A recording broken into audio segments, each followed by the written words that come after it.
अगर आप मुझसे पूछे क्वालिटी क्या है तो मैं बोलूँगा जीरो क्वालिटी है। खुदा मेहरबान गधा पहलवान, ये मेरी फिलॉसफी है। जब एक छोटी सी घड़ी अपने आप नहीं बन सकती तो ये इतना बड़ा जो कायनात है वो अपने आप बन गई होगी। एक्चुअली रामायण के हीरो मेरी नज़र में तो राम जी नहीं है, हनुमान जी ज़्यादा है। लक्ष्मण जी वही है जहाँ राम जी और सीता जी और लक्ष्मण, मतलब वो जो राम दरबार है ना, वही लक्ष्मण जी हैं। अकेला लक्ष्मण जी का मंदिर या भरत जी का मंदिर या सीता जी का मंदिर आपको कोई इक्का दुक्का होगा तो मुझे पता नहीं, लेकिन हनुमान जी एकमात्र ऐसे हैं जिनके आपको इंडिपेंडेंट अकेले मंदिर मिले। कि हनुमान जी की मूर्तियां भले ही लाफिंग बुद्धा जैसी हंसती हुई ना हो, लेकिन उनके मन में प्रसन्नता हमेशा रहती है, और वही शायद उनके जीवन का सार है जो हमको उनसे सीखना चाहिए कि व्यक्ति को कामयाब होने के लिए जो सबसे पहला इंग्रेडिएंट है वो ये है, खुश रहे वो। दोस्तों प्रणाम।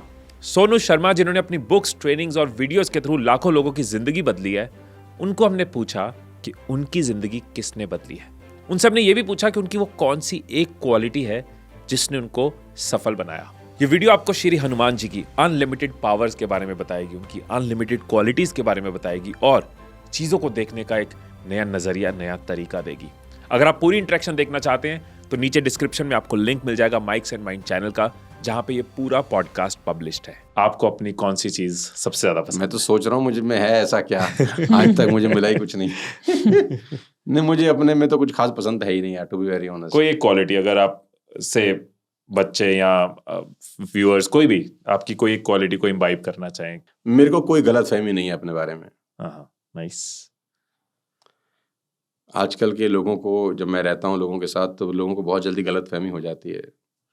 मैंने जो कुछ भी किया है पिछले 10-12 सालों में, and I have done very good work. Good work का मतलब बहुत अच्छा काम मैंने किया है, और मैं बहुत बिजी हूँ, बहुत मेरा स्केड्यूल टाइट है, दिन में 3-3 एयरपोर्ट भी मैं देख रहा हूँ, तो मैंने ठीक ठाक काम कर लिया है और अभी भी मेरे पास बहुत काम है करने को। लेकिन मुझे गलतफहमी कभी नहीं होती। मुझे हमेशा से ये लगता है कि मेरी औकात नहीं है ये किसी की ब्लेसिंग्स हैं। माँ बाप ने कोई अच्छे पुण्य कर्म किए होंगे कि हमको काम मिल रहा है, किसी ने कभी हमारे लिए कोई अच्छा दुआ करी होगी, शायद इसलिए काम मिल रहा है। अगर आप मुझसे पूछे क्वालिटी क्या है तो मैं बोलूँगा जीरो क्वालिटी है। खुदा मेहरबान गधा पहलवान, ये मेरी फिलॉसफी है। मैं अगर आपके अंदर शीशे में खड़ा होकर देखता हूँ तो मैं कभी कभी सोचता भी हूँ खुद से कि यार तेरे में ऐसा कुछ भी नहीं है यार कि तू इतना पैसा कैसे कमा सकता है, तू ऐसी कौन सी क्वालिटी है। तो मैं सोचता हूँ यार तेरे में तो कोई क्वालिटी नहीं है।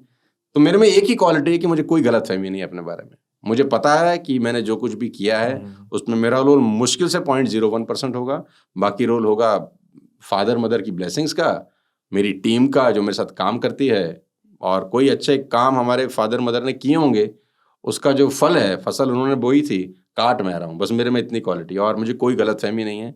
जिन लोगों को ज़िंदगी में गलतफहमी हो जाती है वो ख़त्म हो जाते हैं। आपकी वीडियोस में कई बार, बहुत बार जिक्र होता है आपकी ट्रेनिंग्स में महाभारत का, रामायण का, भगवत गीता। कोई ऐसा कोई किरदार, कोई कैरेक्टर जिससे आप सबसे ज्यादा इंस्पायर होते हैं? श्री हनुमान जी, कोई डाउट ही नहीं, कोई सेकंड थॉट। व्हाई? वो एक्चुअली रामायण के हीरो मेरी नज़र में तो राम जी नहीं है, हनुमान जी ज़्यादा है। और आप पूरा हिंदुस्तान उठा के देख लें, राम जी से ज़्यादा मंदिर आपको हनुमान जी के मिलेंगे। वो एकमात्र ऐसे दास हैं जो देव बन गए। आपने कितने दास को सुना जो देवता बन गए?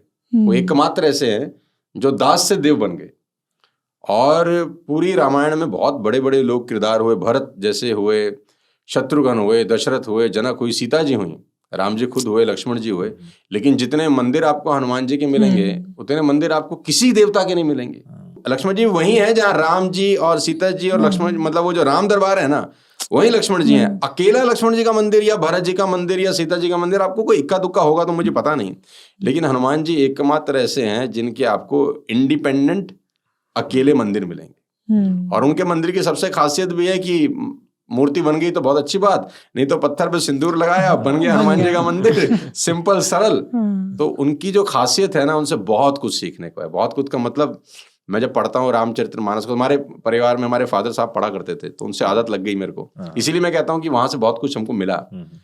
तो वो जब आप मानस पढ़ते हैं तो मानस में आपको वो कैरेक्टर जब आप पढ़ना शुरू करते हैं तो उसमें इतना डिटेल में आपको सीखने को मिलता है कि 1 Ramcharitmanas is equal to 1 lakh Philip Kotler. Philip Kotler तो 1 लाख होंगे तो घुस जाएंगे तुलसीदास में। तो वो अकेला ही किताब अपने आप में बहुत बड़ी चीज है। तो हनुमान जी से बड़ा तो कोई है ही नहीं, इस पूरी सृष्टि में कोई नहीं है मेरी नज़र में। वो इलास्टिक व्यक्ति हैं। इलास्टिक का मतलब वो रिजिड नहीं है, मतलब उनमें सबसे अच्छी चीज़ सीखने, मतलब बहुत सारी चीज़ें हैं सीखने को, उनमें सबसे अच्छी चीज़ सीखने को ये है कि वो किसी से डरते नहीं, मतलब उनके पास सारी शक्ति हैं, है ना? तो मतलब वो तो रूल कर सकते हैं ना, लेकिन वो ऐसा है ही नहीं। शक्तियां होने के बावजूद वो रिजिड नहीं है। वो बड़ा होना होता है तो बड़े हो जाते हैं, जहाँ छोटे होने की जरूरत होती है तो वहां पर वो ये नहीं सोचते कि मैं क्यों छोटा होऊंगा, वहां वो छोटा हो जाते हैं। वो अपना काम निकालना जानते हैं। कहाँ बड़े होके काम निकलता है, डरा के काम निकलेगा तो बड़े हो जाते हैं, कहीं छोटे होके काम निकलता है तो छोटे हो जाते हैं, फिर से बड़े हो जाते हैं। सिचुएशनल लीडर हैं एक तरीके से, है ना? सिचुएशन के हिसाब से अपने आप को वो चेंज कर लेते हैं। वो रिजिड नहीं है कि नहीं नहीं मैं क्यों चेंज करूं अपने आप को, मेरे को तो सब आता है या मेरे को तो सब पता है, ताकत भी मेरे में सबसे ज्यादा है, तो आप चेंज करो अपने आप को। वो ऐसा नहीं है। तो उन्हें बहुत कुछ सीखने को है उनसे, इलास्टिसिटी है। दूसरा उनमें क्या सीखने को है कि वो हमेशा प्रसन्न मिलेंगे आपको। आरंभ से अंत तक रामायण में हर पात्र आपको रोता मिलेगा। राम जी रोते हैं, उनकी बीवी का हरण हो गया। भरत रो रहे हैं कि भाई भगवान चले गए मेरे हाथ से, मेरी वजह से। और सीता जी रो रही हैं, रावण उठा के ले गया, हरण करके ले गया। माएँ रो रही हैं तीनों की दशरथ जी चले गए। सीता जी के पिता रो रहे हैं कि मेरी बेटी को वनवास हो गया, राजा जनक। हर व्यक्ति रो रहा है। आरंभ से अंत तक आप देख रहे, सारे पात्र कहीं ना कहीं आपको रोते मिलेंगे। लेकिन हनुमान जी आप देखिए कि आरंभ से अंत तक वो आपको कहीं उदास, हैरान और किसी भी तरीके से उनके चेहरे पे कोई शिकन आपको नहीं। वो शुरू से अंत तक प्रसन्न मिलेंगे, है ना? मैं बार बार बोलता हूँ अपने प्रोग्राम में कि हनुमान जी की मूर्तियां भले ही लाफिंग बुद्धा जैसी हंसती हुई ना हो, लेकिन उनके मन में प्रसन्नता हमेशा रहती है। और वही शायद उनके जीवन का सार है जो हमको उनसे सीखना चाहिए कि व्यक्ति को कामयाब होने के लिए जो सबसे पहला इंग्रेडिएंट है वो ये है, खुश रहे वो। अगर वो खुश रह सकता है अपने जिंदगी के अंदर तो 90-95% लड़ाइयाँ वैसे ही जीत जाता है। और उनके जो उनका व्यक्तित्व है, जो कहानी है, आरंभ से अंत तक वो प्रसन्न है। पूरी रामायण में आप उठा के देख लीजिए, उनको कभी टेंशन नहीं होता, वो घबराते नहीं, टेंशन नहीं होता। और वो क्या कहते हैं, फ्रंट फुट पे खेलने वाले देव हैं कि यार मैं करता हूँ। मतलब आप कुछ भी बोलेंगे ना तो वो हाथ उठा देंगे कि मैं करूंगा। वो दाएं बाएं देखते हुए नहीं कोई कर रहा है कि नहीं, मैं कर, वो कूद जाते हैं। वो उनका तो नाइकी वाला फॉर्मूला है, जस्ट डू इट। और सबसे बड़ी बात है उनका ग्रेटिट्यूड टुवर्ड्स भगवान राम। क्रेडिट ना लेने का उनका जो तरीका है कि वो कभी क्रेडिट नहीं लेते, उनको भी कोई गलतफहमी नहीं है। जबकि हीरो वही है पूरी रामायण के, मतलब पूरी रामायण उनके बिना पॉसिबल ही नहीं है। जहां जहां भगवान फंसे तो निकाले हनुमान जी, लेकिन वो कभी भी क्रेडिट नहीं लेते। वो हमेशा बोल देते हैं कि आप थे तो मैं कर पाया, आप नहीं होते तो मैं नहीं कर पाता। लेकिन आज के टाइम में ऐसा कोई बोलता है? आज के टाइम में तो आदमी को 10,000, 20,000, 50,000 रुपये आ जाए, थोड़े से लाख, 2 लाख, 5 लाख फॉलोवर बन जाएं, सब्सक्राइबर हो जाए, उसको लगता है कि दुनिया तो मैं ही चला रहा हूँ। लेकिन आप उनसे सीख सकते हैं, हम्बल, ग्रेटिट्यूड देने वाले, ग्रेटफुल, खुश रहना। उनकी डिक्शनरी में कोई अहंकार जैसा शब्द ही दूर दूर तक नहीं है। आपने जैसे आपने बताया सुबह उठ के पूजा भी करते हो, तो हनुमान जी को वर्शिप करते हो? हमारे इष्ट देव हैं। अच्छा, उनकी पूजा आराधना करते हैं। अब कितनी जैसे उल्टी सीधी आती है वैसे कर लेते हैं। नहीं, अगर आपको उनके सारे कैरेक्टरिस्टिक्स इतने टिप्स पे याद हैं तो हनुमान चालीसा तो आपको याद ही होगी। नहीं, मुझे हनुमान चालीसा भी याद है, मुझे सुंदरकांड का पाठ याद है, मुझे बहुत सारी चीजें याद हैं। और मुझे याद क्या है, वो याद करा देते हैं तो मुझे याद हो जाती हैं। लेकिन मुझे सीखने को बहुत कुछ मिलता है। मतलब आप मेरे मोबाइल में देखेंगे तो पूरा सुंदरकांड का पाठ है। मैं फ्लाइट में नॉर्मली जब ट्रेवल करता हूँ तो मेरे एयरपोर्ट लग जाते हैं कान में, and I close my eyes, और वो 3 घंटे का पूरा उसमें एक क्या कहते हैं ऑडियो है 3 आवर्स की। तो नॉर्मली 90% मैं फ्लाइट में जब बैठता हूँ तो 90% वो लगा के, और जब फ्लाइट लैंड होता है, मैं 1 घंटे एयरपोर्ट से निकलता हूँ तो मैं घर तक पहुँचता हूँ तो वो 3 घंटे का जो वो प्रोसेस है वो मेरे कानों में कुछ ना कुछ चलता रहता है। तो 90% फ्लाइट्स में यही करता हूँ। तो हर बार रिवाइज हो जाता है, हर बार रिवाइज हो जाता है। तो आप रिलीजियस हो एंड स्पिरिचुअल हो? दोनों अलग अलग चीज़ होती है। वही जानना चाह रहा हूँ आपकी नज़र में। देखो, मेरे लिए तो यार चीज़ एक ही है कि आप का कोई इष्ट देव हो और आप जो कुछ भी करते हो उसके अर्पण कर दें कि भैया तू ही करा रहा है, और कराता रहियो। गलती हो जाए तो माफ़ कर देना। इंसान ही है, भगवान तो है नहीं। भगवानों से गलतियाँ नहीं होती, इंसानों से ही होती हैं। और हम पारिवारिक लोग हैं, संसार में रहते हैं, गलतियाँ हो जाती हैं, होती ही हैं। ऐसा कोई इंसान ही नहीं है जो कहे मुझसे गलती नहीं होती। संसार में रहता है आदमी, सच झूठ सब बोलने पड़ते हैं आज के दौर के अंदर। तो आखिरी में रोज जाके उनसे माफ़ी मांग लेते हैं कि भाई कल जो गलती होगी तो इंटेंशनली नहीं हुई थी, माफ़ कर देना यार। मेडिटेशन वगैरह या ध्यान इस तरह का कुछ फॉलो करते नहीं, हो वो आप? सुबह जो आधा घंटा या 45 मिनट्स मंदिर में बीतते हैं, मेरे घर में जो मंदिर है मेरा, तो वो इज क्वाइट एनफ। और जब मैं बाहर जाता हूँ, कहीं दिल्ली से बाहर रहता हूँ, तो वो सुबह होटल के रूम में भी आधा पौड़ा घंटा जो मेरा बीतता है, वही मेरे लिए मोर देन एनफ है। उतना ही कर पाता हूँ, उतना ही टाइम निकल पाता है। लेकिन मुझे लगता है कि वो 15 मिनट की दिल से पूजा 15 घंटे की ऐसे फॉर्मेलिटी वाली पूजा से बेटर है यार। Very true. जो जेंजी है, नेक्स्ट जनरेशन, वो इन चीज़ों को लेके काफ़ी कंफ्यूज्ड भी है। हाँ बिल्कुल बिल्कुल। और क्लैरिटी भी नहीं है। रिलीजियस होना चाह भी रहे हैं, but they want lot of logic, बहुत सारी रीजनिंग चाहिए उनको। स्पिरिचुअल वर्ड यूज कर, लॉजिक क्या है हिमेश, की लोग आज भी इस बहस में पड़े हैं कि है कि नहीं, हाँ, कि ये दुनिया अपने आप बन गई है क्या, है ना।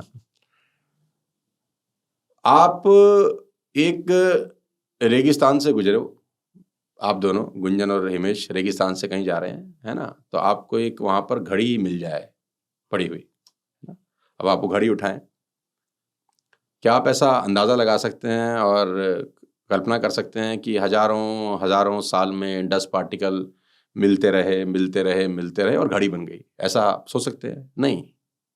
आप ये सोचेंगे कि कोई निकला होगा और उसके हाथ से घड़ी गिर गई होगी। जब एक छोटी सी घड़ी अपने आप नहीं बन सकती, तो ये इतना बड़ा जो कायनात है वो अपने आप बन गई होगी।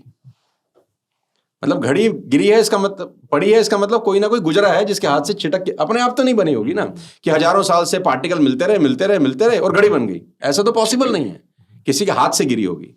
जब घड़ी अपने आप नहीं बन सकती, इतना बड़ा यूनिवर्स अपने आप नहीं बन सकता। कोई सदे हाथ हैं जिसने बनाया है, वो दिखे ना दिखे। देखो हमारी मेमोरी में तो उतना ही डेटा जाएगा ना जितने की हार्ड डिस्क होगी। अब हमको नहीं समझ में आ रहा, इसका मतलब हमारी मेमोरी में शायद उस लेवल पे अभी इंटेंसिटी नहीं क्रिएट हुई। फिर दूसरा एग्जांपल आपको मैं बताता हूं कि 100 करोड़ बंदर 100 करोड़ टाइपराइटर पर यूं ही खटर पटर करें, 100 करोड़ बंदर को बिठाएं, 100 करोड़ टाइपराइटर दे दें और खटर पटर उनको बोलो करते रहो, तो क्या साहिर लुधियानवी का एक गीत तैयार हो सकता है? नहीं होगा, जितना मर्जी खटर पटर कर लें। जब एक गीत भी अपने आप नहीं बन सकता ना, किसी ने लिखा होगा तो ही बना होगा, तो इतना बड़ा यूनिवर्स अपने आप नहीं हो सकता, ऐसा मुझे लगता है। अपने आप कुछ भी नहीं होता। अपने आप हो गया है, अरे वो आए कि बच्चा हो गया, कैसे? बोले अपने आप। बोले अपने आप कैसे हो सकता है? कुछ हुआ है, कुछ प्रोसेस है, फॉलो हुआ है, एंड रिजल्ट में ये आया है। ठीक, तो मेरा ऐसा मानना है कि कोई चीज़ है जो इसको ड्राइव करती है।